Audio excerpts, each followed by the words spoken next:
وہی تو ہے مرکز محبت کہ ان سے ہے ہم کو ربط و نسبت،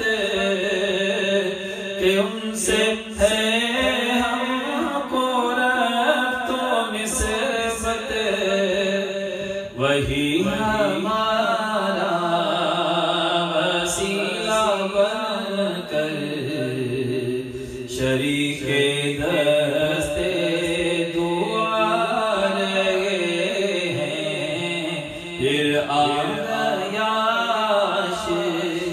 رہے محرم حسین پھر یاد آ رہے ہیں۔ الحمدللہ وکفا وسلام علی عباده الذین اصطفى، خصوصا على سید المرسلین خاتم الانبیاء وعلى كمل اتباعه من الصدیقین والصالحین والشہداء،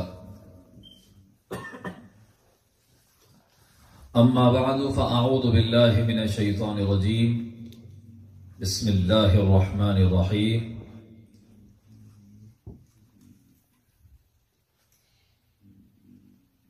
ومن يتول الله ورسوله والذين آمنوا فإن حزب الله هم الغالبون، صدق الله العظيم۔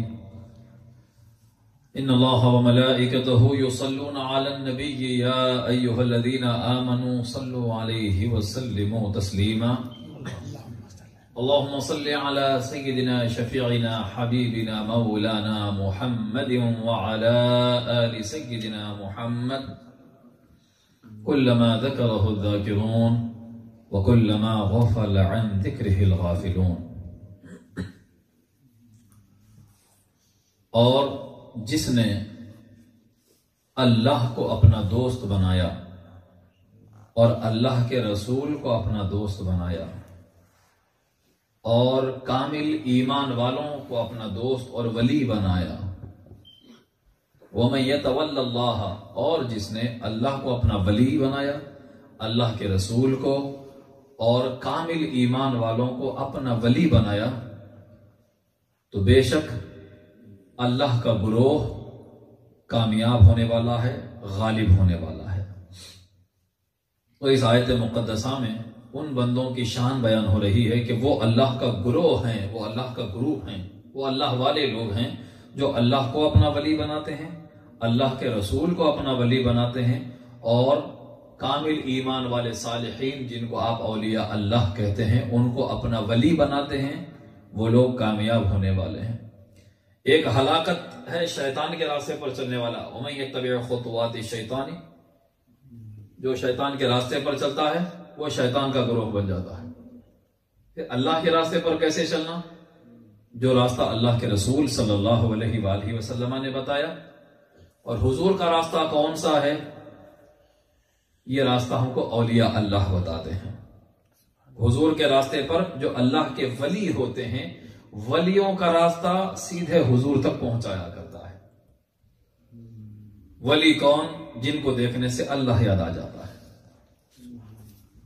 جن کو دیکھو تو خدا کی یاد آئے، ان کے ساتھ بیٹھو تو خدا سے محبت کرنے کو جی چاہے، اللہ اور اس کے رسول پر نثار ہونے کو جی چاہے، وہ اولیاء اللہ ہوتے ہیں۔ اللہ، تو ہم نے گزشتہ محفل میں ہم نے حضرت سید الشیوخ سید عمر حسینی قادری خلیق رحمت اللہ تعالی علیہ کے کچھ احوال بیان کرنے کی سعادت حاصل کی تھی، تو کچھ احباب کا اصرار رہا کہ آج بھی کچھ حضرت کا تذکرہ کریں، تو انشاءاللہ تعالی آج کی اس محفل میں بھی ہم اس کا تکملہ کرنے کی کوشش کریں گے جہاں تک آج ہمیں وقت اجازت دیتا ہے۔ کچھ پہلو جو ہم سے پچھلی محفل میں چھوٹ گئے تھے ہم اس کو آج شامل کرنے کی کوشش کریں گے۔ ایک ہے شریعت، ایک ہے طریقت۔ شریعت نبی کا راستہ، اور شریعت ظاہر کو کہتے ہیں، طریقت باطن کو کہتے ہیں، اور بغیر شریعت پر عمل کرے کوئی ولی بن ہی نہیں سکتا. ولایت کے لیے شریعت لازم ہے. بغیر شریعت کے کوئی بھی ولی بغیر شریعت کے ولی نہیں بن سکتا. پھر ایک طریقت، شریعت سے جب ترقی ہوتی ہے تو پھر طریقت نصیب ہوتی ہے. شریعت ظاہر پر وارد ہوتی ہے اور طریقت باطن میں وارد ہوتی ہے. باطنی احوال کیفیات طریقت کہلاتے ہیں. اگر کوئی طریقت کا دعویٰ کرے اور نمازوں کی پابندی نہ کرے، خلاف شریعت کام کرے، تو وہ ولی نہیں ہوتا. تو ہم پابندی شریعت کے معاملے میں حضرت سید الشیوخ سید عمر حسینی خلیق رحمت اللہ تعالی علیہ کو جب دیکھتے ہیں تو آپ شریعت مطہرہ پر سختی سے عمل کرنے والے، اس قدر سختی سے عمل فرماتے ہیں کہ اگر کوئی بات خلاف شریعت اور خلاف سنت ہو تو آپ اس سے اجتناب فرماتے. حتیٰ کہ محفل سما میں قوالی کے دوران بھی کوئی شعر اگر ہلکا سا بھی خلاف شریعت یا شریعت سے متصادم بھی نظر آتا تو فوراً اس کی اصلاح فرما دیتے یا اس کو گانے سے روک دیتے.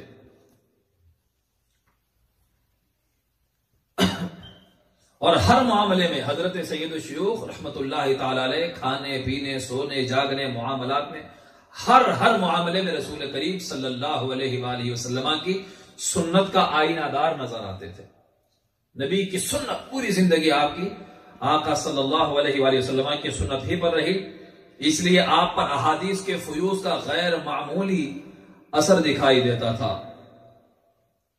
اگر کسی کے پاس سے دعوت آتی یا کسی کے پاس سے کوئی حصہ آتا اور آپ کو پتا چلتا کہ اس کی آمدنی تھوڑی سی مشکوک ہے، مشتبہ ہے، تو آپ اس کی دعوت ترک فرما دیتے یا آیا ہوا حصہ واپس لوٹا دیتے، اجتناب فرماتے تھے. ایسے حرام کی کاروبار یا کسی کے مال میں کہیں کوئی خلط ملط ہوتا جس کے روزمرہ کے ذریعے معاش میں آمدنی میں، آپ اس کی دعوت کو قبول نہیں فرمایا کرتے.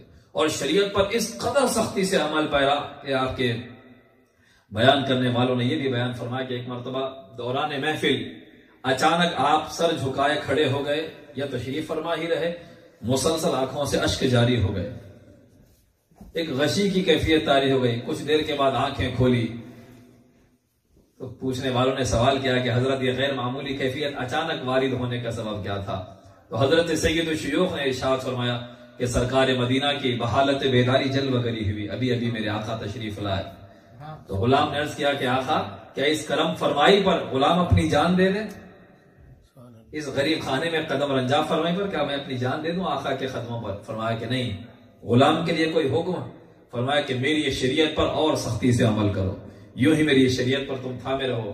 گویا یہ بزرگان دین شریعت کو زندہ رکھنے والے تھے، آئے ہیں عراق اور بغداد سے جن کے آباء و اجداد ہندوستان کی سرزمین پر شریعت مطہرہ پر ایسا عمل فرمایا کہ بحالت بیداری آقا مدینہ کی خود جلوہ گری ہو گئی اور سرکار مدینہ نے اپنی رویت سے بحالت بیداری بھی سرفراز فرمایا. سبحان اللہ، یہ شریعت کا فیضان ہے. تو شریعت پر عمل کرے بغیر کوئی مسلمان ترقی نہیں کر سکتا. اللہ اکبر. جو ایک رشد و ہدایت میں، نصیحت کرنے میں، لوگوں کو دعوت دینے میں آپ کا حل اور آپ کا طریقہ سب سے نرالا ہوا کرتا تھا، اور آپ کا طریقہ تعلیم و تربیت اس قدر دلکش اور دل نشین اور مسحور کن ہوتا کہ جو شخص ایک دفعہ آپ کی محفل میں آتا وہ آپ کا گرویدہ ہو جاتا تھا. طریقت بیان، شریعت بیان کرنے والے، واعظ کرنے والے بہت سارے لوگ ہوتے ہیں. سنتے ہیں کہ لیکچر کی تعریف کرتے ہیں لوگ، لیکچر اچھا، ان کا خطاب اچھا ہے، لیکن خطاب کرنے والے کے گرویدہ ہو جانا یہ کم واعظوں کو نصیب ہوتا ہے. خطاب پسند آنا اور ہے، خطیب پسند آ جانا اور ہوتا ہے. تو جو حضرت کی محفل میں آتا وہ حضرت کا گرویدہ ہو جاتا تھا. بعض لوگ تو محض مذاق اڑانے، ایذا پہنچانے کی نیت سے محفلوں میں آتے. اب بہت شورا سنے کیا کرتے کہ دیکھیں گے تو چل جائے. بعض لوگوں کی عادت ہوتی ہے کسی کو خاطر میں نہیں لاتے، جا کے مذاق اڑائیں گے محفل میں. بس آتے تھے محفل میں بد نیتی کے ساتھ، مگر جو حضرت کی محفل میں مذاق اڑانے کی نیت سے بھی آئے وہ ہاتھ پر ہاتھ دے کر غلام بن جاتے تھے اور آپ کے مرید ہو جاتے تھے. سبحان اللہ. اب ان مجالس میں سے ایک آدھ کا ذکر کیا جا رہا ہے کہ روزانہ بعد نماز مغرب حضرت اپنے دولت قضا قادری منزل و خاجی پورہ میں جو آپ کا دولت قضا تھا وہاں پر آپ واعظ فرمایا کرتے. اجتماع ہوتا، ذکر بالجہر ہوتا، مراقبے کی مشق کروائی جاتی. مراقبہ کیا ہوتا ہے وہ آپ کو کسی اور محفل میں ہم سنائیں گے. اور توجہ فرماتے، خود تمام مراقب جو بیٹھے ہوئے ہوتے ان میں ایک ایک کے قلب پر توجہ فرمایا کرتے تھے. اور یہ توجہ بزرگان دین کی کیسی ہوتی، آپ یہ غور فرمائیں گے، آپ کے یہ بزرگان دین صرف ظاہر کو نہیں دیکھتے، وہ اسکین کیا کرتے ہیں دلوں کے اندر کیا ہے، وہ ساری باتیں جانا کرتے ہیں. آپ ہی کے جانشین سیدی شیخ الاسلام حضرت سید محمد بادشاہ حسینی لعیق رحمت اللہ تعالی علیہ، کم عمری تھی آپ کی. ایک مرتبہ آپ کے مامو جان حضرت مولانا غلام غوث قادری نقشبندی صاحب جو حضرت سید الشیوخ کے برادر نسبت تھے، جو حضرت مسکین شاہ صاحب کے خلیفہ ہیں نقشبندی سلسلے کے، وہ مامو تھے حضرت کے، آپ کے سالے اور آپ کے صاحبزادے کے مامو. تو بچپن میں عمر میں 7 8 10 12 برس کی بالکل کم سنی کا حال ہے، اور وہ بھانجے حضرت سید الشیوخ کے صاحبزادے اپنے ماموں کے قلب پر نظر کرتے ہیں. تو فرماتے ہیں کہ ان کے دل کے اندر ان کے پیر و مرشد حضرت مسکین شاہ صاحب خنجر لیے جلوہ فرماتے. کم سنی میں آپ کے صاحبزادے نے ماموں کے دل پر نظر فرمائی. وہ بھی اللہ والے تھے، فوراً خبردار ہو گئے. دیکھ کر فرمایا کہ بابا نہیں، ایسا دل پر نظر نہیں ڈالنا. اللہ اکبر، ایسا نہیں دیکھنا، یہ ہمارے اندر کی راز کی بات ہے، ایسا آپ نظر نہیں فرمانا، آپ کسی سے بیان نہیں کرنا. یہ بزرگوں کا بچپن سے حال یہ ہے روحانیت کا کہ دلوں پر نظر ڈال کر اندر کی کیفیتوں کو دیکھا کرتے. تو حضرت سید الشیوخ سرکار محفل ذکر کے دوران لوگوں کے قلوب پر توجہ فرماتے اور مراقبے میں ان کی دستگیری، روحانی دستگیری فرمایا کرتے تھے. اور پھر مراقبے کے بعد ہر ایک کی کیفیت سنتے، تمہیں کیا نظر آیا، تم کو کیا نظر آیا. پھر اس کو جس ذکر کی ضرورت ہوتی اس کے حسب حال اس کو وہ اوراد اور وظائف اس کو دی جائے. تم کو یہ پڑھنا چاہیے، تم کو یہ پڑھنا چاہیے. آپ کو ترقی کے لیے جس کو جو وظیفہ جو ذکر ضروری ہوتا وہ فراہم کر دیا جاتا. پھر بعد نماز عشاء یہ مجلس برخاست ہوتی. اور حضرت سید الشیوخ سرکار کو خواب کی تعبیر بیان کرنے میں غیر معمولی ملکہ حاصل تھا. لوگ اپنے خواب بھی بیان کرتے تو آپ ان کی تعبیریں بیان کر دیا کرتے. یہ سلسلہ حضرت کے وصال تک تقریباً 17 برس مسلسل جاری رہا. روز بعد نماز مغرب ذکر ہونا اور مراقبہ ہونا اور حضرت کی توجہ فرمائی، یہ 17 برس تک جاری رہا. اور ہر جمعہ کو مکہ مسجد میں جب آپ واز فرماتے تو اس کے بعد مکہ مسجد کے سامنے کی مسجد میں جاتے اور وہاں پر حلقہ ذکر ہوتا. ہر جمعہ کو برادران طریقت کچھ دیر نعت پڑھتے. بعض وقت مجلس پر عجیب کیفیت طاری ہو جاتی جو الفاظ اور بیان سے باہر ہو جاتی. اور بعد نماز عصر یہ مجلس برخاست ہو جاتی. اللہ. اور توجہات کا یہ حال تھا کہ طالبان حق، مریدان راسخ العقیدہ کے خواہشات نفسانی قابو میں آنے لگتے. ذکر کی محفل کا ایک کمال یہ ہوتا ہے، خاص طور پر جس اللہ والے جہاں بیٹھے ہوتے ان کے ساتھ ذکر کرنے سے دل جو ادھر ادھر مڑتا ہے، کبھی ادھر بھاگ رہا ہے، اس خواہشات میں وہ خواہشات کنٹرول میں آ جاتے ہیں اور رضا الہی اور احکامات الہی میں استقامت پیدا ہو جاتی ہے. یہ بزرگوں کی صحبت سے نصیب ہوتا ہے. سبحان اللہ. حضرت کے مواعظ کا کچھ حال یہاں بیان کیا جا رہا ہے کہ ہر ربیع الاول شریف کو بعد نماز عصر تا مغرب قاضی پورے میں آپ کے مکان قادری منزل میں یہ واقعواز ہوا کرتا. اوائل دنوں میں حضور صلی اللہ علیہ وآلہ وسلم کے حالات پاک اور اسوہ حسنہ بیان فرماتے. اس کے بعد غزوات اور آخری روز میلاد شریف بیان ہوتی. حضرت کے مواعظ میں اکثر سیرت پر زیادہ زور دیا جاتا تھا، سیرت پاک بیان کی جاتی تھی. تو ابتدا میں حضور کا اسوہ، حضور کی سنتیں، حالات بیان ہوتے. درمیان میں مغازی جانثاری صحابہ کی جو رہی غزوات کا ذکر ہوتا اور آخری روز 12 ربیع الاول شریف کو حضور کی میلاد شریف کا تذکرہ ہوتا. اور 12ویں مجلس پر تو ایک خاص کیفیت طاری ہوا کرتی تھی.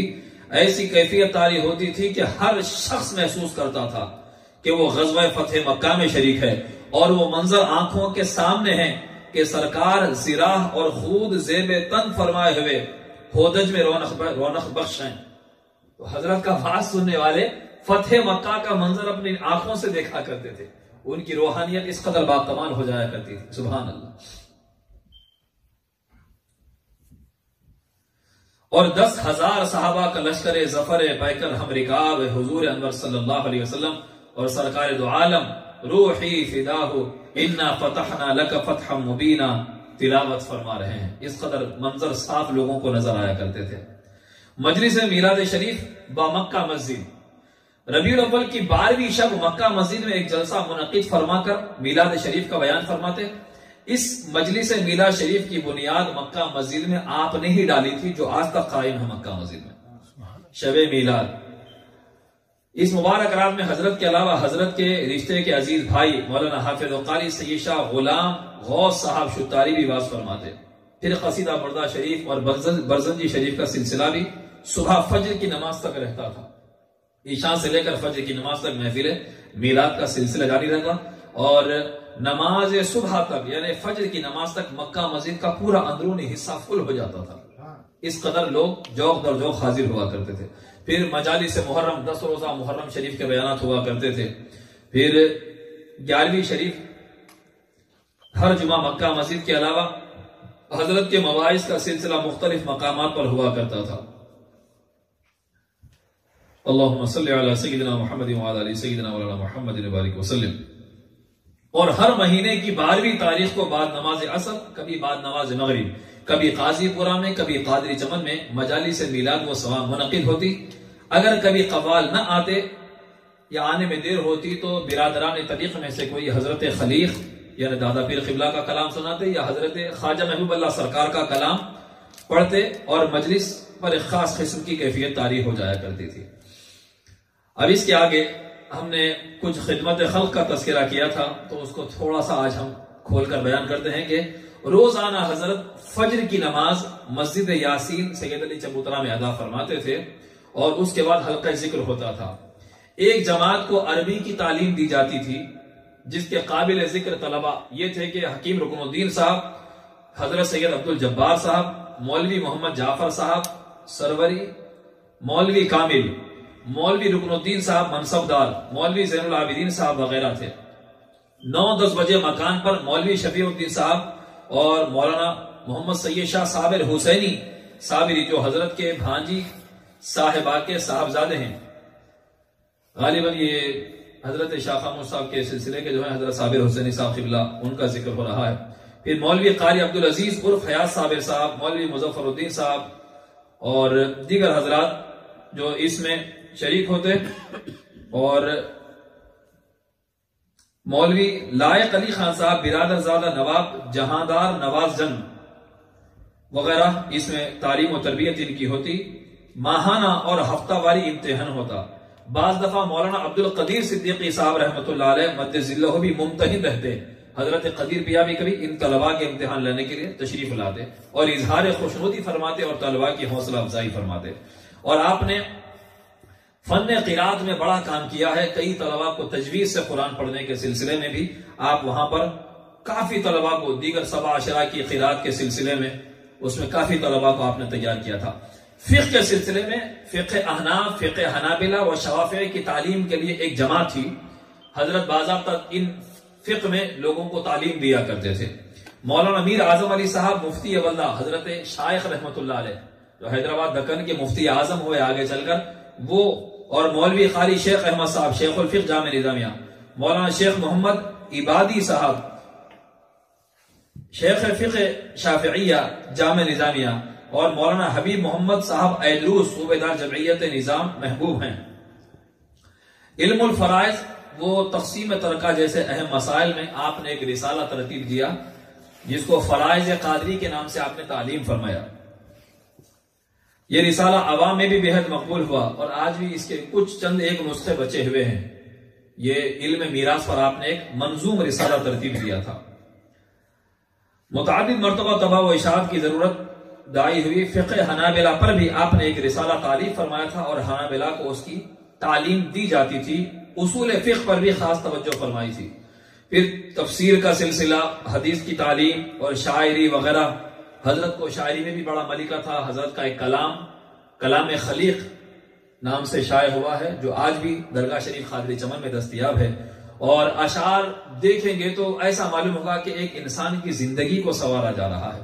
شاعری جب ہم دیکھتے ہیں تو شاعر اپنے کلام، فنی مہارت، اپنی سخن کا وقار ظاہر کرنے کے لیے اکثر شعراء اپنے کلام کو بہتر سے بہتر بناتے ہیں، مگر حضرت سید الشیوخ کے کلام کو دیکھے تو یوں پتا چلتا ہے کہ اپنے کلام کو متعارف کروانے کے لیے نہیں بلکہ امت محمدیہ کی اصلاح کے لیے آپ اشعار لکھ رہے ہیں۔ ایسے معلوم ہوتا ہے کہ جن میں سے چند اشعار یہاں پیش کیے جا رہے ہیں، فرماتے ہیں کہ بتوں کی بندگی سے ہاتھ اٹھا کر خدا سے بیٹھ رہ اب دل لگا کر، رولانا پھر یہ کہنا مسکرا کر، رولانا پھر یہ کہنا مسکرا کر، ہمیں تجھے ہم دیکھتے ہیں آزما کر، تجھے ہم دیکھتے ہیں آزما کر۔ اسی طرح ایک اور کلام میں آپ نے فرمایا کہ جاری زباں پہ نعت جو خیر الورا کی ہے، آتی صدا فلک سے مجھے مرحبا کی ہے، دنیا کی ترک میں بھی طلب کا خیال ہے، دنیا کی ترک میں بھی طلب کا خیال ہے، اس فرش بوریا میں بھی کچھ بوریا کی ہے، اس فرش بوریا میں بھی کچھ بوریا کی ہے۔ بظاہر دینداری کا ڈھونگ رچایا جا رہا ہے، وظیفے پڑھے جا رہے ہیں یہ سوچ کر کے لوگوں کے دل تسخیر ہو جائے، مجھے یہ منصب مل جائے، یہ موکل میرے ہاتھ میں آ جائے، ٹھیک ہے صاحب، یہ کروں تو میری دکان چمک جائے، تو یہ دینداری نہیں بلکہ یہ دنیا داری ہے۔ بظاہر لباس فقیروں والا پہن رکھا ہے لیکن دنیا کی ترک میں بھی طلب کا خیال ہے، اس فرش بوریا میں بھی کچھ بوریا کی ہے۔ یہ فرش بوریا نہیں بلکہ ریاکاری ہے، آپ فرماتے ہیں۔ بس آپ کے کلاموں سے اللہ اکبر۔ اور حضرت اپنے آخری عمر شریف کے آخری دور میں عجیب کیفیات آپ پر طاری ہو جاتی، تو آپ اپنے کلام کا وہ شعر پڑھا کرتے، تنہائی میں بیٹھ کر آنسو جاری ہو جاتے، سرد آہ بھرتے، اللہ کہتے، وہ کیا کیفیات تھی۔ پھر اپنا یہ شعر پڑھتے کہ حال دل کس کو سنائیں اے خلیق، حال دل کس کو سنائیں اے خلیق، کس کو سمجھیں اپنا محرم کیا کریں، کس کو سمجھیں اپنا محرم کیا کریں، ہائے ہائے دل بہت بیمار ہے ہم کیا کریں، اے مسیحائے تو عالم کیا کریں، بس تمہارے عشق کی دولت ہمیں کیا کریں، دینار و درہم کیا کریں، اور حال دل کس کو سنائیں اے خلیق، کس کو سمجھیں اپنا محرم کیا کریں، آئے ہائے اللہ۔ اس قدر سوز و گداز آپ کے کلام میں پائی جاتی ہے، وہ کلام آج بھی دستیاب ہے۔ آپ کی تصنیف و تالیف میں سب سے معروف تفسیر قادری ہے، جو مکہ مسجد میں ہر جمعہ آپ واز فرماتے ہیں، تو وہ لکھنؤ کے ایک رسالے میں باضابطہ چھپا کرتا تھا۔ 14 پاروں کی تفسیر کے بعد احباب نے اصرار کیا کہ اس کو حیطۂ تحریر میں لایا جائے، تو سورہ بنی اسرائیل سے اس تفسیر کا کام باضابطہ تباہ ہونا شروع ہوا، تو سورہ بنی اسرائیل سے آخری تک سورہ یہ تفسیر قادری پائی جاتی ہے، اور ایسے ایسے رموز و اسرار اس تفسیر قادری کے ذریعے واہ ہوئے ہیں ان کے ابواب کہ آج بھی علماء پڑھ کر اسے عش عش کرتے ہیں۔ ہمارے استاد مولانا مفتی خلیل احمد صاحب شیخ الجامع جامع نظامیہ نے جو حضرت کی تفسیر اور آخری کی جو تفسیر کا حصہ سورہ فتحہ سے سیدی شیخ الاسلام حضرت لئیق رحمۃ اللہ علیہ نے مکمل فرمایا، اس کے بارے میں تبصرہ کرتے ہوئے مفکر اسلام نے فرمایا کہ تصنیف و تالیف کسے کہتے ہیں وہ ہمارے بزرگوں کی تحریر کو دیکھنے سے معلوم ہوتا ہے، ورنہ آج کل تو کوئی بھی رسماً کچھ لکھ دیتا ہے، مگر علم کسے کہتے ہیں ہمارے ان بزرگوں کی تالیفات اور تصنیفات کو دیکھنے سے، ان کی تحریرات کو دیکھنے سے پتہ چلتا ہے۔ اور آپ کا مطالعہ غیر معمولی تھا، اور آپ نے رہبر طریقت نام سے کتاب جو ہم یہاں درس جس کا دے رہے ہیں اکثر ذکر کی محفل سے قبل، اس کا آپ نے اردو زبان میں رہبر طریقت کا ترجمہ فرمایا تھا۔ یہ کتاب حیدرآباد دکن میں اور دہلی کے مطبع مجتبائی میں بارہا شائع ہوئی ہے۔ اسی طرح آپ کی ایک کتاب جو تحفہ فاروقیہ نام سے آپ نے لکھی تھی جو بریلی سے شائع ہوئی تھی، تو اس سے اندازہ ہوتا ہے کہ حضرت کا علم کا شہرہ یہ تھا کہ کبھی دہلی سے کتابیں چھپ رہی ہیں، کبھی بریلی سے کتابیں چھپ رہی ہیں۔ اور آپ کے علم کا تذکرہ تو آپ نے سنا کہ مولانا شاہ احمد رضا خان رحمۃ اللہ علیہ آپ کے بیان میں باضابطہ بیٹھ کر اس سے فیوزات غوثیہ حاصل کرنے کا ذکر کرتے تھے، اور آپ کے علمی میدان میں آپ کی مہارت کا حال یہ تھا کہ امام انوار اللہ فاروقی بانی جامعہ جامع نظامیہ رحمۃ اللہ علیہ نے اپنی کتاب مقاصد الاسلام کے 9ویں حصے میں حصہ 9 میں آقا صلی اللہ علیہ وآلہ وسلم کی آثار مبارکہ کے جو فیوز و برکات بیان کیے ہیں، اس میں شاہ ولی اللہ محدث دہلوی رحمۃ اللہ علیہ کے والد کا جو واقعہ ہے آثار مبارک کا، وہ حضرت کے کتاب آپ کے رسالہ الاستشفاء والتوسل سے، کہ جیسا مولوی سید عمر حسینی صاحب نے اپنے رسالہ الاستشفاء والتوسل میں یہ واقعہ لکھا ہے، تو بانی جامعہ نے آپ سے روایت لی ہے یہ، تو اس سے آپ کا علمی مقام بھی پتہ چلتا ہے کہ آپ کس قدر ثقہ اور علماء کے درمیان باوقار تھے، کہ بڑے بڑے علماء، آپ سے سینئر علماء بھی آپ کی تحریرات کو پڑھتے تھے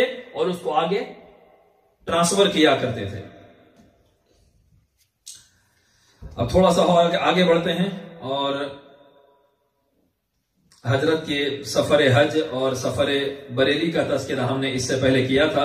ایک آپ کی کرامت سمجھیں کہ جب آپ بغداد شریف جانے کے لیے آپ کو حکم ہوا حالت مراقبہ میں، آپ نے آنکھ کھول کر فرمایا کہ سوئے بغداد میرے شاہ بلاتے ہیں مجھے، تو آپ حکم دیے کہ سارے لوگ عراق چلنے کا ارادہ کریں۔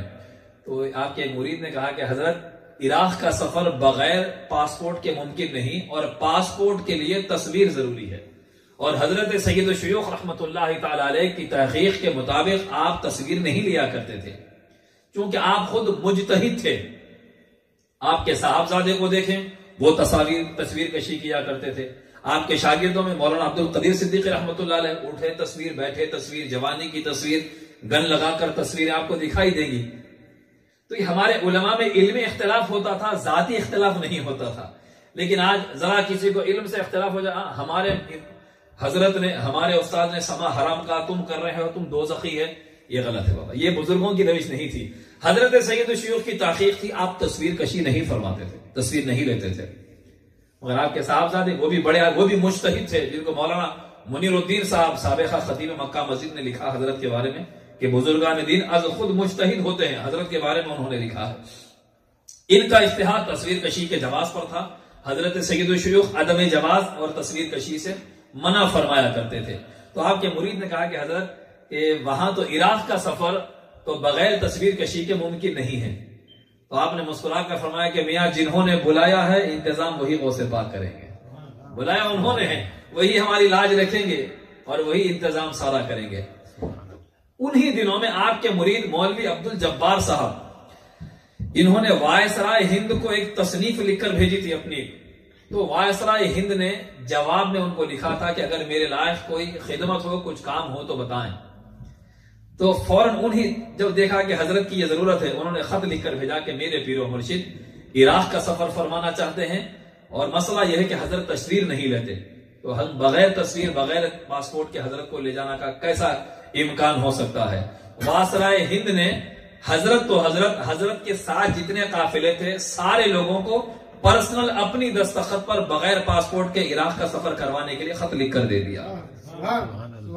حضرت ہی نہیں، حضرت کے ساتھ والے بھی بغیر تصویر اور بغیر پاسپورٹ کے عراق کو جا کر غوث پاک کی بارگاہ میں حاضری دیتے ہیں۔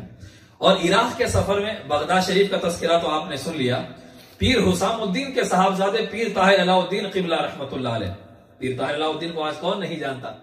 97 میں جو حضرت کا وصال ہوا لاہور میں منہاج القرآن کے صدر مرکز پر، جن کا آج بھی مزار ہے، جہاں جن کی بارگاہ شریف، پیر طاہر علاء الدین قدوۃ الاولیاء، حضرت کی جوانی کا عالم تھا۔ آپ کے صاحبزادے سیدی شیخ الاسلام بادشاہ حسینی لائق رحمت اللہ علیہ، سید الشیوخ کے وصال کے بعد جب آپ نے سفر فرمایا تھا عراق کا، تو اس وقت ایک تو پیر عاصم الدین گیلانی کا تذکرہ ہم نے پچھلی محفل میں کیا، پیر طاہر علاء الدین رحمت اللہ علیہ، پیر حسام الدین رحمت اللہ علیہ کے صاحبزادے نے گفتگو کے دوران تفسیر قادری کا تذکرہ آیا، تو پیر طاہر علاء الدین جو شباب کا عالم تھا، فرمایا کہ آپ حضرت سید عمر رحمت اللہ علیہ کے صاحبزادے ہیں؟ بولے ہاں، میں صاحب انہی کا شہزادہ ہوں، انہی کا لڑکا ہوں۔ تو پیر طاہر علاء الدین فوراً اپنے گھر گئے، جا کر ایک خط لے کر آئے، لا کر ان کو بتایا، عربی زبان میں خط تھا، تو وہ خط کو دیکھ کر سیدی شیخ الاسلام نے چوم کر آنکھوں پر رکھ لیا، فرمایا کہ یہ تو میرے ابا جان کا خط ہے۔ تو حضرت پیر طاہر علاء الدین نے فرمایا کہ ہاں، 50 برس پہلے سید الشیوخ نے ہمیں خط لکھا تھا، آپ کے والد گرامی نے، آج تک یہ خط حضرت کی دستخط کے ساتھ ہم نے محفوظ کر رکھا ہے۔ غوث پاک کا خانوادہ ہے بھائی، اللہ اکبر۔ ان کو کسی کی عقیدت، اس کو عقیدت کا نام تو نہیں دوں گا، اور کیا محبتیں ہیں بزرگوں کی آپس میں، کہ پیر طاہر علاء الدین نے 50 برس تک محفوظ خانوادہ غوثیہ میں اس خط کو آپ کے سامنے پیش کیا۔ تو ہم کس قدر ناقدرے ہیں، ہم اپنے بزرگوں کی کس قدر ناقدری کیا کرتے ہیں۔ ان کی قدردانی تو وہ جانتے ہیں جنہوں نے قادریت کا فیض جس بارگاہ سے ان کے ذریعے جاری کیا گیا ہے. اللہ اکبر. تو حضرت بغداد شریف کے بعد جب آپ نجف شریف اور کربلا شریف تشریف لے گئے تو وہاں پر آپ کا واز ہوا عربی زبان میں. حضرت سید الشیوخ رحمۃ اللہ علیہ اپنے گھر میں اپنی اولاد ہر ایک کے ساتھ عربی زبان میں گفتگو فرمایا کرتے تھے. آپ کے گھر کا ماحول عربی ہی تھا تو بلا تکلف بغداد میں عربی میں خطاب ہو رہا ہے. نجف اور کربلا تشریف لے گئے عربی زبان میں خطاب ہو رہا ہے. تو مولا علی کی تعریف اور فضیلت سنی لوگوں نے دنگ رہ گئے. ایسی فضیلت جو آپ نے بیان فرمایا ہم نے سنی نہیں ہے. تو بیان کے بعد کسی نے کہا حلت شیعہ، کیا آپ شیعہ ہیں؟ آج بھی ہم جو مولا علی کا ذکر کرتے ہیں لوگ چونکتے ہیں کہ آپ سنی ہیں کہ شیعہ ہیں. تو یہ ہمارا مزاج اپنا خود کا بنایا ہوا نہیں، یہ ہمارے صوفیاء سے پیروں سے ہم کو ملا ہے کہ جب علی کا نام لو تو شیعہ دنگ رہ جائے کہ ہم علی والے ہیں کہ یہ علی والے ہیں. تو اہل انت شیعہ، کیا آپ شیعہ ہیں؟ تو حضرت نے فرمایا اسمی عمر، میرا نام عمر ہے. یہ شیعوں میں کسی کا نام عمر نہیں ہوتا. آپ نے اپنے نام سے ہی اپنا مسلک، اپنا مذہب اور اپنا طریقہ بتا. اسمی عمر، میرا نام عمر ہے. سبحان اللہ، اللہ اکبر. پھر اس کے علاوہ آپ کے اجمیر شریف کا بھی آپ کا سفر ہوا. پٹنہ میں گئے. ممبئی میں جب آپ تشریف لے گئے تھے اسی حج کے سفر کے دوران تو آپ جس جگہ رکے تھے وہاں کی جگہ ناکافی ہو گئی. تو ممبئی کے لوگ اس قدر جمع ہو گئے کہ حضرت کو کرافٹ مارکیٹ میں باضابطہ حضرت کا واز رکھا جاتا تھا. تو جب آپ کرافٹ مارکیٹ میں آپ کا بیان ہوتا تو ٹریفک جام ہو جایا کرتی تھی. آپ کے مواعظ اس قدر پر تاثیر ہوا کرتے تھے جن کا تذکرہ حضرت شیخ الاسلام نے اپنے کلام میں فرمایا کہ آج تک ہیں یاد دنیا کو مواعظ آپ کے ارشاد میں تھا کس قدر گہرا اثر، اور اس کرامت کا تمہاری ہو نہیں سکتا جواب. عمر بھر کی پیروی سنت خیر البشر، عمر بھر کی پیروی سنت خیر البشر.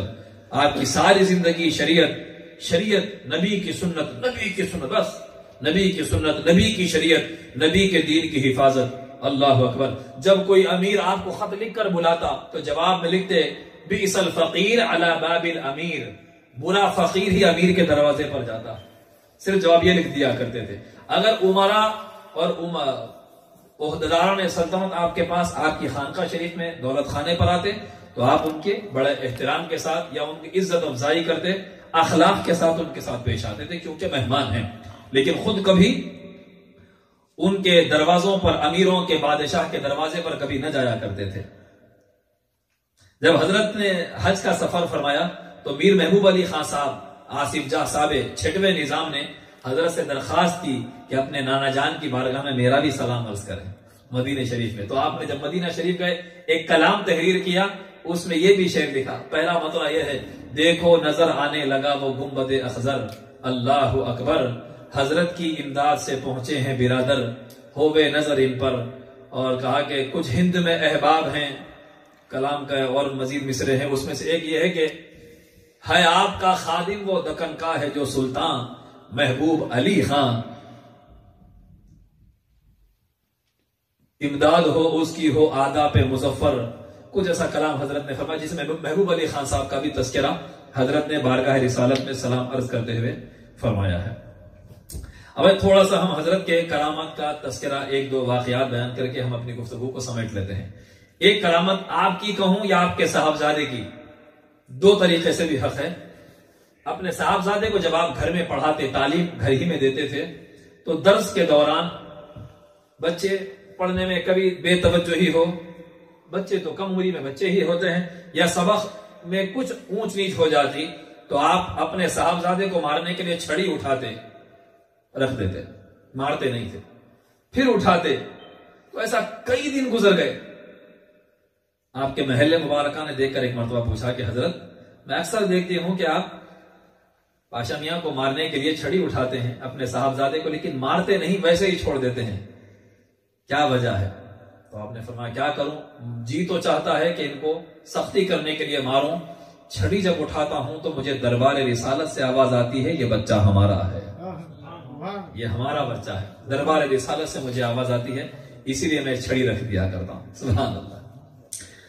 اور جب آپ حج کے لیے تشریف لے گئے تھے تو آپ کے صاحبزادے حضرت بادشاہ حسینی لعیق رحمۃ اللہ تعالی علیہ بالکل گود کے تھے، تو اس قدر بیمار ہوئے کہ والدہ ماجدہ مضطرب اور بے چین ہو گئی کہ بچنے کی کوئی امید نظر نہ آئی، تو سیدھا لے جاتے ہیں اور مواجہ شریف میں آقا کے جالیہ مبارک کے اندر صاحبزادے کو چھوڑ دیتے ہیں۔ یا رسول اللہ بھی آپ کی امانت ہے۔ کچھ دیر چھوڑنے کے بعد اندر روضہ پاک سے آواز آتی ہے، سید عمر اپنے بچے کو لے کر جاؤ، کچھ نہیں ہوگا۔ سبحان اللہ، اس قدر قرب اپنے نانا جان سے اور اتنی نوازشات سرکار مدینہ صلی اللہ علیہ وآلہ وسلم کی بارگاہ سے۔ تو ایک اور کرامت حضرت کے وصال کے بعد جو رونما ہوئی، وہ ایک دفعہ مولوی غوث الدین صاحب انجینئر جو حضرت کے بھانجے ہوتے ہیں، حیدرآباد کے مشہور پیر طریقت حضرت حبیب ایدل صاحب کے پاس جا کر اپنے کچھ حالات بیان کیے اور عرض کیا کہ کچھ وظائف و اوراد کی اجازت دیجیے تاکہ میں پڑھتا رہوں۔ تو حضرت حبیب صاحب نے فرمایا کہ جمعرات کو آؤ، اجازت دے دی جائے گی۔ اس اثنا میں وہ ایک روز اپنے مکان ہی میں تھے کہ آندھی چلی بہت زور سے، کاغذات پتے وغیرہ ہوا میں اڑے، گرد و غبار بھی خوب تھا۔ ایک کاغذ ہوا میں اڑتا ہوا ان کے قریب آ کر گرا، اس پر کچھ عربی میں لکھا ہوا تھا، تو انہوں نے کاغذ کو احتراماً اٹھا کر رکھ لیا۔ مطلب سمجھنے میں اطمینان نہیں ہوا تھا، کوئی خاص خیال کیے بغیر وہ کاغذ جمعرات کے دن حبیب ایدل صاحب رحمت اللہ علیہ کے پاس لیتے گئے۔ کاغذ پڑھ کر ان کو سنایا کہ حضرت میں گھر میں بیٹھا تھا، اچانک کاغذ اڑ کر آیا۔ تو حضرت حبیب صاحب نے تھوڑی دیر تأمل کر کے دریافت فرمایا کہ کیا آپ اخینا سید عمر رحمت اللہ علیہ سے کوئی آپ کو نسبت ہے؟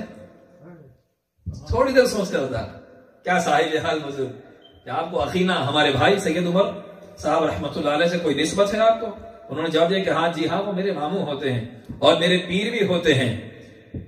تو حبیب ایدل صاحب رحمت اللہ علیہ نے فرمایا کہ میاں آپ کے پیر کو یہ منظور نہیں کہ آپ وظیفہ کسی اور سے لیں، یہ جو تحریر آپ کو ملی ہے یہ حضرت ہی کی تحریر ہے، جو غائبانہ طور پر آپ کو ملا یہی آپ کو پڑھنے کے لیے دیا گیا ہے۔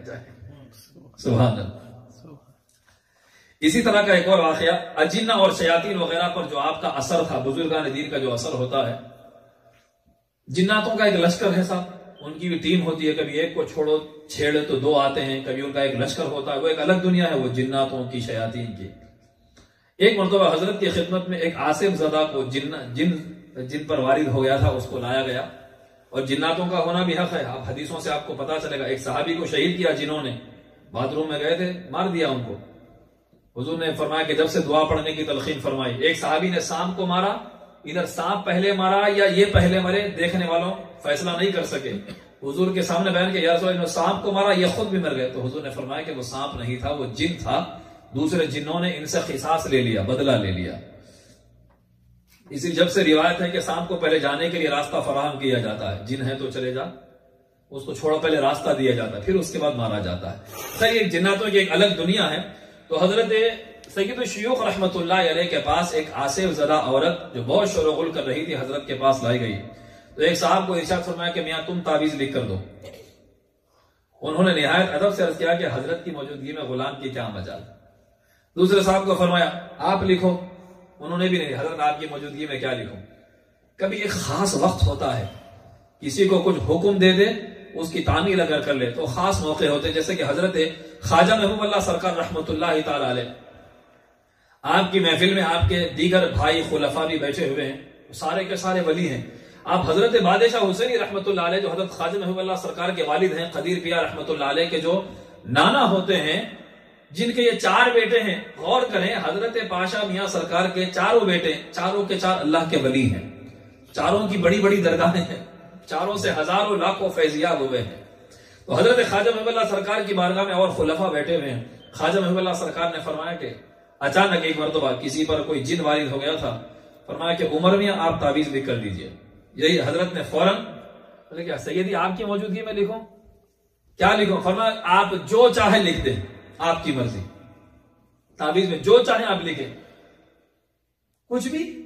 آپ نے صرف ایک لکیر ماری دے دیا، صرف اس طرح سے کوئی کھڑی آڑی لکیر مار کر۔ آج بھی خاصی پورے میں یہ تعویذ خاص موقعوں پر دی جاتی ہے، صرف لکیر مار کر دے دیا، اس کو ڈالتے ہی فوراً جن کا اثر ختم ہو گیا، وہ شفایاب ہو گیا۔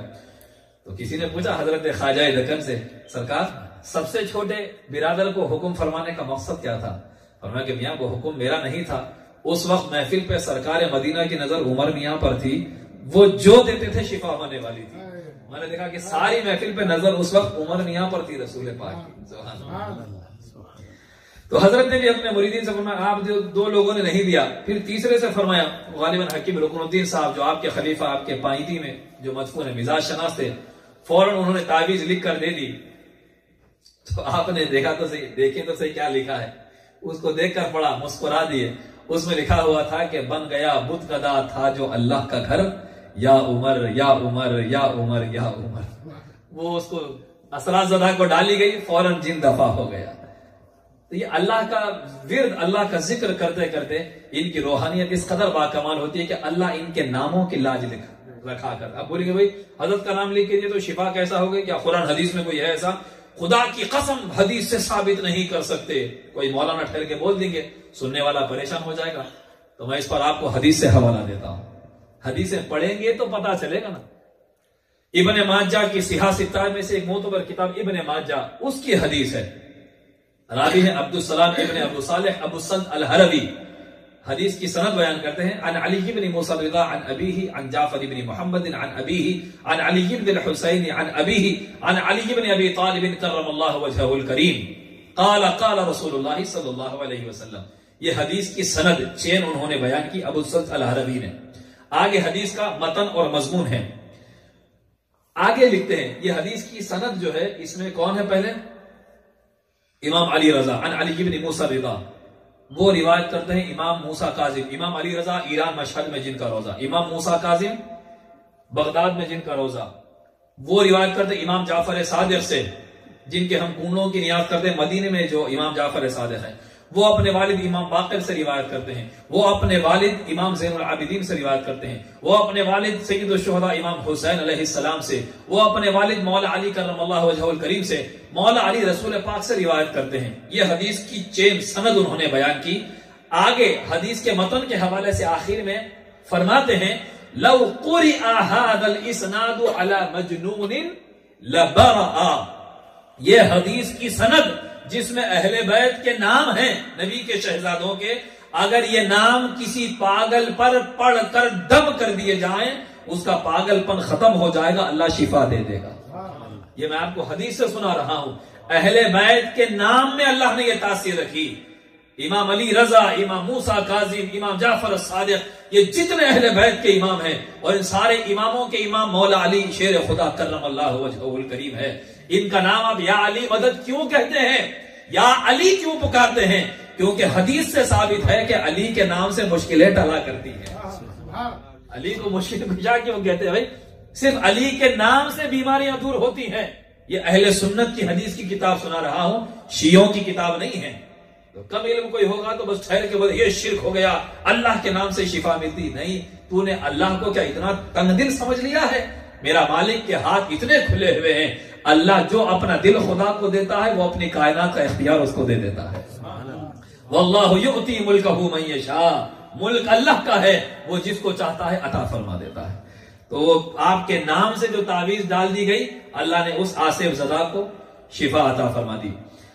اور ایک واقعہ آپ کی کرامت ہے کہ ایک ریلوے گارڈ صاحب اپنی فرصت کے اوقات میں حضرت کے ایک عزیز کے یہاں سکندر آباد میں بچوں کو انگریزی پڑھانے آیا کرتے تھے، حضرت کے ایک رشتہ دار کے گھر میں جو ریلوے کے گارڈ تھے۔ تو ایک دفعہ وہاں مجلس تھی، حضرت اپنے مریدین کے ساتھ تشریف فرما تھے، یہ انگریزی کے ماسٹر بھی شریک محفل تھے، حلقہ ذکر ہوا، کچھ نعت خوانی ہوئی۔ اس کے بعد حضرت نے ایک صاحب سے فرمایا میں آج آپ واز کریے، انہوں نے ان کے ساری برتی اور معذرت چاہی۔ ان پر حضرت نے فرمایا ٹھیک ہے آپ نہیں کرتے، وہ انگریزی کے ماسٹر سے کہا میاں آپ بیان کریں، آپ واز فرمائیں۔ ان کی خوش قسمتی تھی کہ بس حکم کی تعمیل میں اٹھ کر کھڑے ہو گئے، مرید بھی نہیں تھے۔ پہلے کے لوگوں میں حسن اعتقاد اتنا تھا کہ اگر شیخ ہمارا بھی نہ ہو تب بھی حکم دیتے تو بزرگوں کا احترام کیا جاتا تھا۔ تو انگریزی کے ماسٹر اٹھ کر کھڑے ہو گئے، واز کیا، اور اسی دن سے وہ ماسٹر کے ساتھ ساتھ واعظ ہو گئے۔ لوگ دینی جلسوں میں محفلوں میں ان کو واعظ کے لیے بلانے لگے، اور ان کے واعظ کی اتنی شہرت ہوئی کہ مملکت آصفیہ کی جانب سے باضابطہ ان کو واعظ مقرر کر دیا گیا، اور ہر مہینہ ان کو واعظ کا وظیفہ دیا جانے لگا۔ سبحان اللہ۔ اور تقریباً 40 سال تک اضلاع اور دکن کے تعلقات میں ان کے مواعظ کا سلسلہ رہا، اور وہ حضرت کے مرید ہو گئے اور داخل سلسلہ ہو گئے تھے۔ اور اسی طرح ایک اور واقعہ ہے کہ حضرت مولوی سید شاہ محی الدین صاحب قادری، جو شکر گنج کے مشائخ کے نام سے مشہور تھے، یہ بزرگ حضرت غوث پاک رضی اللہ تعالیٰ عنہ کی اولاد میں سے تھے۔ ایک روز حضرت سید الشیوخ کی خدمت میں آئے، آ کر اپنا خواب بیان فرمایا کہ سرکار غوث پاک نے مجھے حکم دیا ہے کہ میں اپنے سلوک کی تکمیل آپ کے پاس کروں۔ روحانیت میں مرید کیوں ہوتے ہیں؟ روحانیت میں سلوک طے کرنا ہوتا ہے، تو میں آپ کے پاس اپنے سلوک کی تکمیل کروں۔ تو محترم موصوف نے بیعت کے بعد اپنے سلوک کی تکمیل کی۔ پھر ایک روز ارشاد ہوا کہ حضرت غوث اعظم رضی اللہ عنہ کے حکم سے آپ کا سلوک مکمل ہو چکا ہے، اب مکمل ہو گیا ہے، لہذا آج آپ کو سلسلہ قادریہ میں خلافت دی جاتی ہے۔ اولاد ہے غوث پاک کی، لیکن سلوک طے کرنے کے لیے غوث پاک نے آپ کے پاس بھیجا، تو آپ غوث پاک کے روحانی اولاد ہیں، روحانی بیٹوں میں سے ہیں کہ آپ نے اپنے سلوک کی اپنے بیٹے کی، اپنی اولاد کی سلوک کی تکمیل قادری چمن پہنچا کر ان کے ضرورتوں کی روحانیت کی تکمیل فرمائی۔ ایک آخری واقعہ، ایک دو واقعات بیان کر کے ہم اپنی گفتگو کو ختم کرتے ہیں۔ ایک بڑا اچھا دلکش واقعہ ہے۔ محبوب علی صاحب جو کیا کہتے ہیں، وہ جنگلات کے محکمے کا جو ڈپارٹمنٹ ہوتا ہے، فارسٹ ڈپارٹمنٹ سے جن کا تعلق تھا، محبوب علی صاحب ایک کرنا پیٹ میں ان کی ڈیوٹی تھی، وہاں اپوائنٹ کیے گئے تھے۔ اپنے قلم سے خود اپنی مریدی اور بیعت کا واقعہ لکھتے ہیں، انہوں نے خود اپنے ہاتھوں سے لکھا ہے کہ ایک روز یہ اپنے اہل و عیال کے ساتھ ایک عزیز کی شادی میں کسی گاؤں کو روانہ گھر والوں کو کر دیا، اور گھر میں تنہا تھے، پلنگ پر لیٹے ہوئے تھے، ان پر کچھ ایک نیم خواب جیسی کیفیت طاری ہوئی، آدھا خواب آدھی بیداری۔ اسی عالم میں وہ اپنے سامنے ایک خد آدم کے برابر، اپنے خط کے برابر آئینہ دیکھتے ہیں۔ یہ حیران ہے کہ اتنا بڑا آئینہ میرے گھر میں کہاں سے آ گیا۔ اب انہیں اس میں ایک تصویر نظر آئی، یہ اور زیادہ تعجب سے تصویر کو دیکھنے لگے۔ تصویر یوں گویا ہوئی کہ تم میں بہت سی اچھی باتیں ہیں، مگر ایک عادت بری ہے، اسے ترک کر دو۔ تصویر گفتگو کرنے لگی، تم میں اچھی عادتیں بہت ہیں، مگر ایک بری عادت ہے، اس کو چھوڑ دو۔ انہوں نے تصویر کو جواب دیا کہ میرے دوستوں کے ساتھ بیٹھتا ہوں تو مجبوراً اس کام میں مبتلا ہو جاتا ہوں۔ تو تصویر نے جواباً کہا، تمہیں خالق عالم کی خوشنودی پر دوست احباب کی خوشنودی کو قربان کر دینا چاہیے۔ اللہ کی خوشنودی کے لیے دوستوں کی خوشنودی کو قربان کر دینا۔ اس جواب سے ان پر ایک عجیب کیفیت طاری ہوئی، اور اس معصیت کو، گناہ کو ترک کرنے کا وعدہ کر لیا اپنے آپ سے کہ اب یہ گناہ نہیں کروں گا۔ اس کے بعد کچھ جاڑا سا معلوم ہوا اور بخار میں مبتلا ہو گئے، اور ان کو ہوش نہ رہا۔ ان کے اہل و عیال کو اطلاع ملی تو فوراً وہ گھر کو آ گئے واپس، اور ان کو علاج کرانے کے لیے حیدرآباد کو لے کر آئے، اور اس سے پہلے یہ کبھی حیدرآباد نہیں آئے تھے۔ علاج ہوتا رہا، یہ اچھے ہو گئے، اور یہ محلہ مغل پورے میں اپنے ایک رشتہ دار کے یہاں مقیم تھے۔ جمعہ کو غسل صحت کر کے مکہ مسجد نماز جمعہ پڑھنے آئے۔ نماز کے بعد مسجد کو دیکھتے ہوئے ادھر ادھر پھر رہے تھے کہ اچانک ایک جگہ بہت سے لوگ جمع نظر آئے۔ یہ بھی دیکھنے کے لیے وہاں گئے، اور یہ دیکھ کر حیرانی کی انتہا نہیں تھی۔ میر مجلس وہ ہیں جن کو اپنے خواب میں، آئینے میں، تصویر میں دیکھا تھا، وہ حضرت یہاں پر بیٹھے ہوئے ہیں۔ ایک کرنا پیٹ میں اپنے خواب میں دیکھا تھا، مکہ مسجد کے منبر پر جلوہ فرما ہے اور واز ہو رہا ہے۔ اس وقت حضرت ارشاد یہی فرما رہے ہیں کہ لوگ دوستوں کی خوشی کی خاطر رب کی خوشی کو نظر انداز کر دیتے ہیں۔ اللہ اکبر۔ بعض لوگ دوست احباب کی خاطر اس خالق عالم کی خوشنودی کا خیال نہیں رکھتے۔ ان پر بے اختیار عقت کی کیفیت طاری ہوئی، یہاں تک کہ رونے لگے، ہچکیاں لے کر رونے لگے۔ واز ختم ہوا، حضرت نے اپنے قریب بلایا، اپنے سینے سے لپٹا لیا، ان کو تشفی دی۔ اس کے بعد اپنے پورے خاندان کے ساتھ یہ مرید ہو گئے۔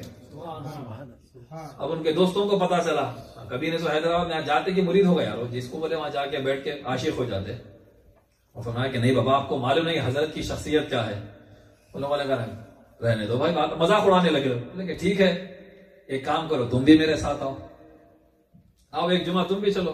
وہی کیا جو زنان مصر نے زلیخا کو تانا دیا، زلیخا نے کیا کیا، چلو تم بھی یوسف کو دیکھ لو، مجھ کو تانا بعد میں دو۔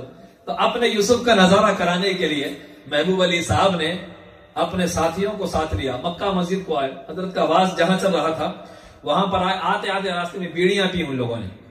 تو آ کر بولے کہ حوض پر کلی کر لو بھائی، اندر حضرت کی محفل میں جا رہے ہیں، بزرگوں کا ادب چاہیے. ادھر رہنے دو، ایسے بہت دیکھے بزرگ بیڑی پی کر سیدھے محفل میں وہ لوگ آ گئے.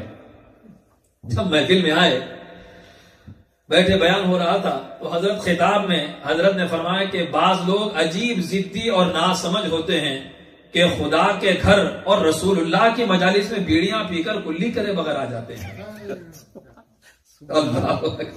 بغیر کلی بغیر غرارہ کیے محفلوں میں آ جاتے ہیں، مجالس کا ادب و احترام تک نہیں جانتے. حضرت کی زبان سے یہ سننا ہی تھا. سب پر ایک خوف کی کیفیت تاری ہوئی، توبہ کرتے ہیں اور وہ سارے کے سارے اوباش توبہ کر کے اپنے خاندان کے ساتھ بیعت کر لیتے ہیں. یہ جو سلسلے پھیلے ہیں آج کا جو چلن ہے، آج اب آپ میرے مرید ہو جاؤ، آپ کس کے مرید ہے بیٹے، میں آپ کو خلافت دے دیتا ہوں. یہ آج کل دکانیں چل رہی ہیں. بس بعض ممالک میں، کینیڈا میں تو ایک صاحب نے ہنستے ہوئے کہا کہ بھائی وہاں پہ تو ایسا پکڑم پکڑی چلی صاحب کہ ابل نہیں، اوور فلو ہو گئے وہاں پہ. تو پیراں بولے آؤ بابا آپ ہمارے مرید ہو جاؤ، آپ ہمارے مرید ہو جاؤ. یہ جو ہمارے بزرگوں کے سلسلے پھیلے ہیں یہ سیدھے دلوں پر وار کیا کرتے تھے، اور اس لیے نہیں کہ میرا دیوانہ بنے، ان کی محفل میں جو بیٹھا وہ نبی کا دیوانہ بنا. سبحان اللہ سبحان اللہ. اللہ اب آخری واقعہ سنا کر ہم اپنی گفتگو کو ختم کرتے ہیں. ایک اور شارٹ. مولانا عبد القادر صوفی صاحب رحمۃ اللہ علیہ، مصری گنج میں جن کا مزار ہے، واعظ سرکار عالی ہے صوفی صاحب رحمۃ اللہ علیہ، حضرت راز سلطان الواعظین کا جن کو لقب ہے.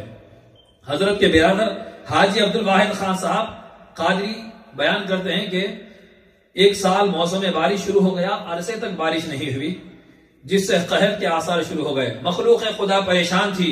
تو ایک روز حلقہ ذکر میں حضرت نے ارشاد فرمایا کہ کل روزہ رکھ لو، ہم میرالو تالاب جا کر وہاں پر دعا استسقاء کریں گے.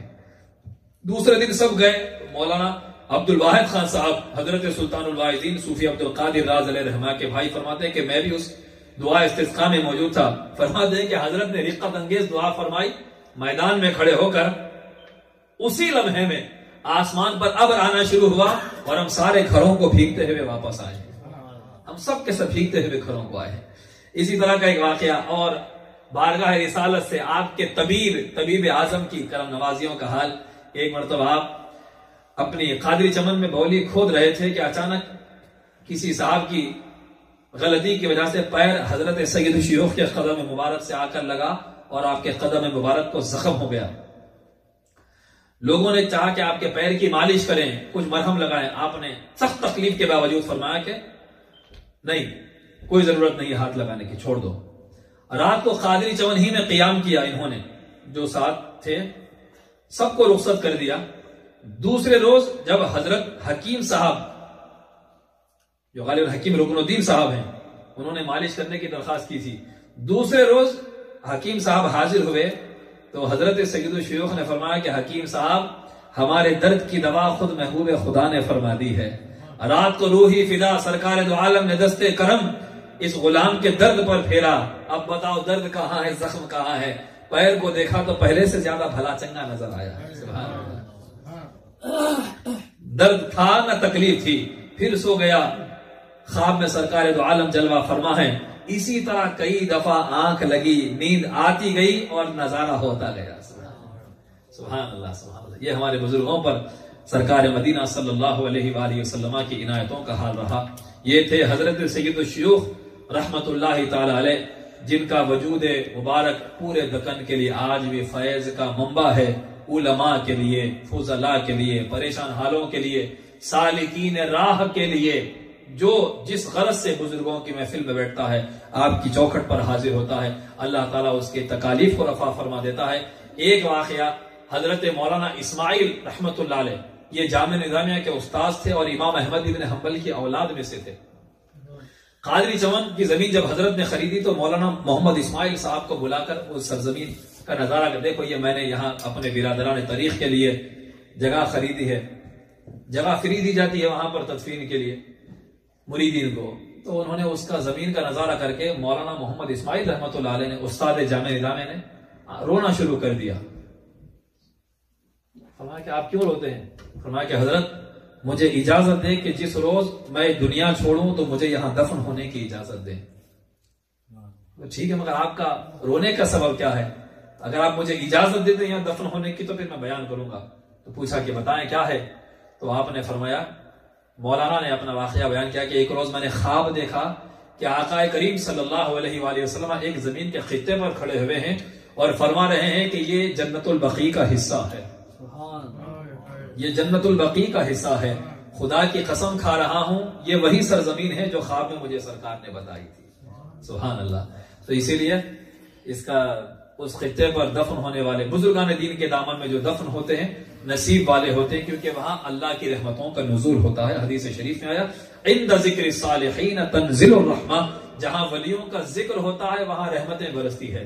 ہمیں احساس نہیں، اب اس وقت ہم رحمت کی بارش میں بھیگ رہے ہیں، اس وقت بھیگ رہے ہیں، نہا رہے ہیں ہم، تو ہم یہاں ان کا نام لے رہے ہیں تو رحمتوں میں بھیگ رہے ہیں۔